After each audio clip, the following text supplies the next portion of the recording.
cuando nadie me ve, en la intimidad donde no puedo hablar más que la verdad, donde no hay apariencias, donde al descubierto queda mi corazón.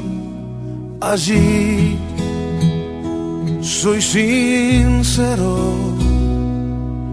allí mi apariencia de piedad se va. Allí es tu gracia lo que cuenta, tu perdón lo que sustenta para estar de pie. Y no podría dar a la cara si no fuera porque soy revestido de la gracia y la justicia del Señor. Si me vieran tal cual soy, se enterarían que es Jesús. Lo que han visto reflejado en mí tan solo fue su luz. Y es por tu gracia y tu perdón que podemos ser llamados instrumentos de tu amor. Y es por tu gracia y tu perdón.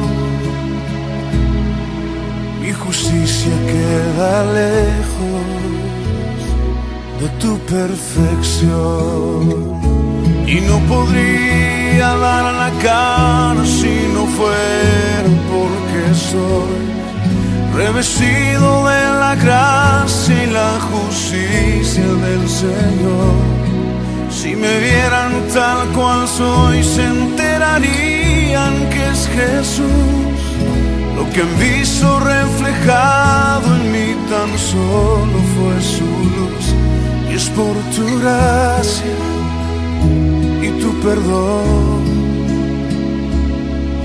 que podemos ser llamados instrumentos de tu amor. Y es por tu gracia y tu perdón.